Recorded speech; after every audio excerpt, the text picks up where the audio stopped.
মোমো নাকি crispy lollipop, যদি দুটোই হয় একসাথে? হ্যালো এভরিওয়ান, সোনালিস কিচেনে আপনাদের সকলকে স্বাগত। আজ আমি বানাবো মোমো ক্রিস্পি চিকেন ললিপপ। হ্যাঁ, নামটা একটু অদ্ভুত শোনালেও খেতে কিন্তু দারুণ হয়।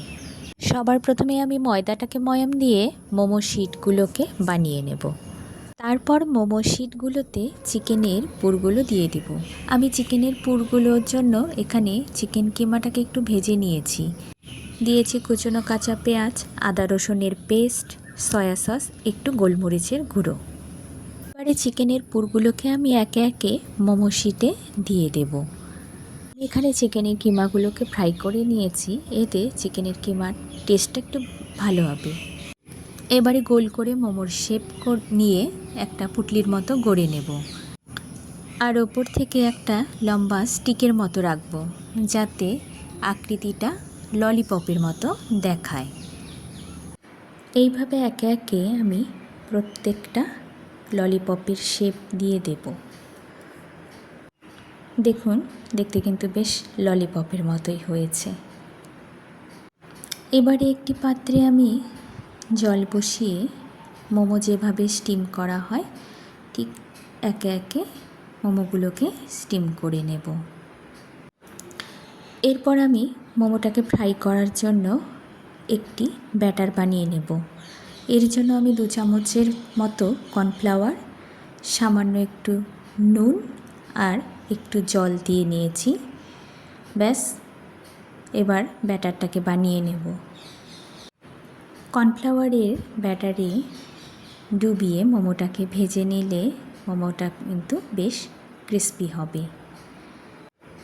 এবারে আমি কড়াইতে তেল দিয়ে নেব মোমোগুলোকে ফ্রাই করার জন্য। তেলটা ভালোভাবে গরম হতে হবে। এবারে তেলটা গরম হয়ে গেলে মোমোগুলোকে আমি ব্যাটারে ডিপ করে একে একে গরম তেলে ছেড়ে ভালোভাবে ফ্রাই করে নেব।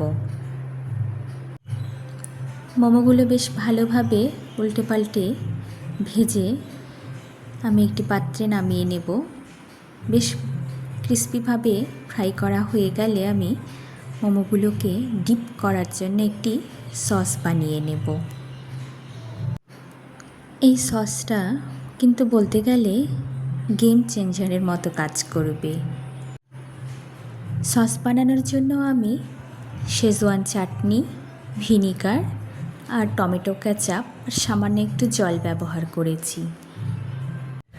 এখানে শেজওয়ানের চাটনিটা আমি হাতে বানিয়ে নিয়েছি। আপনারা বাজার চলতি শেজওয়ানের চাটনি ব্যবহার করতে পারবেন। আর হাতে বানানো শেজওয়ান চাটনি যদি দেখতে চান তাহলে অবশ্যই কমেন্টে জানাবেন। 1 চামচ টমেটো কেচাপ, 1 চামচ শেজওয়ান চাটনি, 1 চামচ ভিনিগার আর সামান্য জল দিয়ে আমি চাটনিটাকে বানিয়ে নেব। ব্যাস, মোমোর উপরে ডিপ করার জন্য এবারে চাটনি রেডি।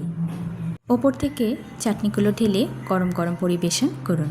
ভিডিওটি ভালো লাগলে অবশ্যই একটি লাইক করবেন, শেয়ার করবেন আর চ্যানেলটিকে সাবস্ক্রাইব করে চ্যানেলটির পাশে থাকবেন। ধন্যবাদ।